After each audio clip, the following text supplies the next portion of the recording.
2 bilionários. Quem é o outro? Respondeu ele, mirando um ponto fraco do atual mandatário americano, que diz ter bilhões, mas se recusa a divulgar seus dados do imposto de renda. O principal deles até agora, Bloomberg, que detém a 8ª maior fortuna do mundo, 268 bilhões de reais, tem bancado do próprio bolso uma estratégia eleitoral sem precedentes, e que começa a surtir efeito. Resta saber até que ponto. Ex-prefeito de Nova York e magnata da mídia, ele entrou tardiamente na disputa interna do Partido Democrata pela candidatura à presidência e decidiu ignorar o processo de escolha nos 4 primeiros estados das primárias, quando os eleitores votam em quem deveria de fato ser o candidato. Por outro lado, decidiu focar estados com muito mais peso na escolha final, como Califórnia e Texas, e gastar uma fortuna em propagandas na mídia tradicional e nas redes sociais. Ele tenta se posicionar como o candidato moderado com mais chance de vitória contra Trump. Entre outubro e dezembro de 2019, Bloomberg colocou do próprio bolso o equivalente a mais de 860 milhões de reais, uma média diária de quase 14 milhões de reais. É quase o patamar de gastos de Barack Obama durante toda a eleição presidencial de 2012. E Bloomberg não descarta gastar até 4 bilhões de reais na disputa eleitoral contra Trump, mesmo que ele não seja escolhido o candidato democrata. Segundo pesquisas eleitorais da Universidade Quinnipiac, Bloomberg saltou de 8% das intenções de voto em 28 de janeiro para 15% em 10 de fevereiro e apresentou a maior vantagem numa eventual disputa contra Trump, 51% a 42%.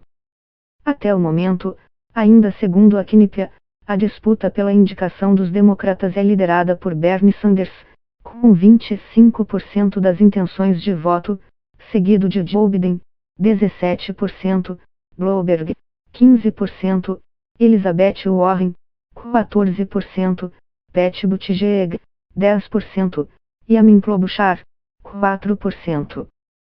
Se Bloomberg, de 77 anos, embaralha o jogo no campo dos nomes mais moderados do partido, Sanders, 78, ganha força na outra ala da sigla, a progressista. Vencedor nos 2 primeiros estados das prévias, o caucus de Iowa e a primária de New Hampshire, Sanders tem seguido um caminho inverso. Ele critica a tentativa de Bloomberg de tentar comprar a eleição, se gaba de não ter o apoio de bilionários e arrecadou o equivalente a quase 400 milhões de reais de pequenos doadores.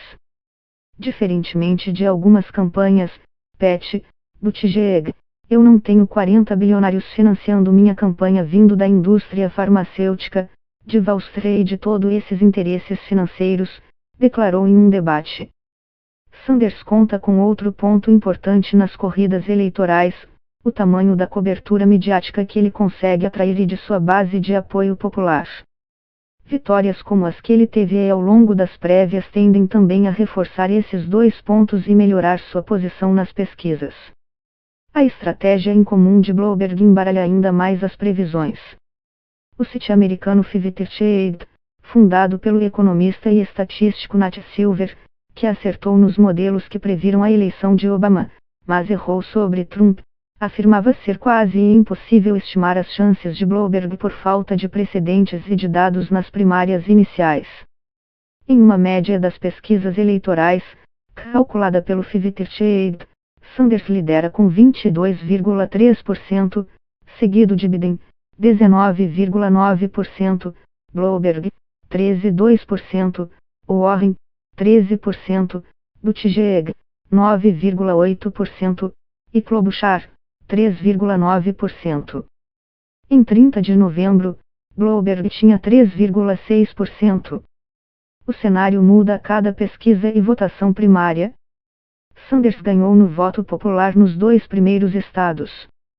Ele lidera nas pesquisas nacionais, tendo destronado recentemente Joe Biden, que era favorito, mas vive derrocada. Ele arrecadou 1 tonelada de dinheiro. Ele aparece bem nas pesquisas de Nevada, próximo palco das primárias. E ele tem uma coalizão razoavelmente diversa que pode lhe dar suporte em quase todos os estados e distritos, escreve Silver. Mas o próprio site aponta também que o avanço de Bloomberg nas pesquisas de intenção de voto favorece um outro cenário: nenhum nome democrata atinge a quantidade de votos mínima nas primárias para conquistar o posto de candidato presidencial antes da convenção do partido. Segundo o 538, a chance de isso acontecer é 33%.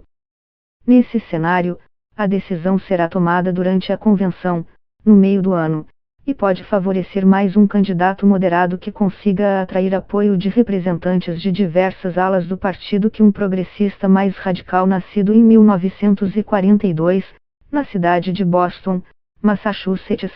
Bloomberg estudou engenharia elétrica na Universidade Johns Hopkins e depois fez um mestrado em administração de empresas na Universidade Harvard que marcaria o resto de sua vida e sua fortuna. Depois de se formar, seu primeiro trabalho foi em Wall Street. Ingressou no banco de investimentos Salomon Brothers, onde era responsável pelo comércio de ações e, posteriormente, pelo desenvolvimento de sistemas.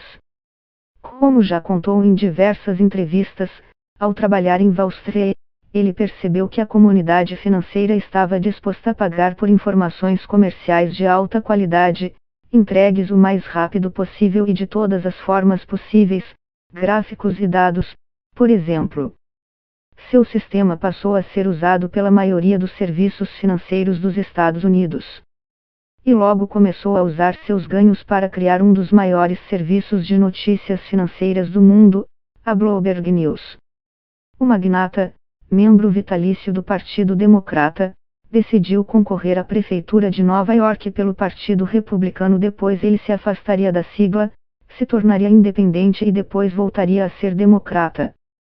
Embora durante seu mandato o padrão de vida em Nova York tenha melhorado e o crime diminuído, Bloomberg ficou marcado por implementar um controle policial excessivo e ostensivo na cidade. O mais notável era um programa conhecido como Pare, Pergunte e Registre, que permite aos agentes de segurança pararem as pessoas temporariamente, interrogá-las e, às vezes, revistá-las nas ruas em busca de armas e contrabando. Essa política se concentrou mais em negros e latinos e foi classificada por muitas entidades de racista. Bloomberg disse que esse programa foi um erro e pediu desculpas. Mas recentemente veio à tona uma gravação em que ele afirma que esse programa deveria focar bairros de minorias porque é ali onde está todo o crime. O áudio foi divulgado por um apoiador de Sanders, mas repercutiu em todo o espectro político. Em seguida, Bloomberg se desculpou novamente pelo programa e pela declaração. Eu me arrependo e peço desculpas. Eu me responsabilizo por demorar tanto para entender o impacto disso nas comunidades latinas e negras.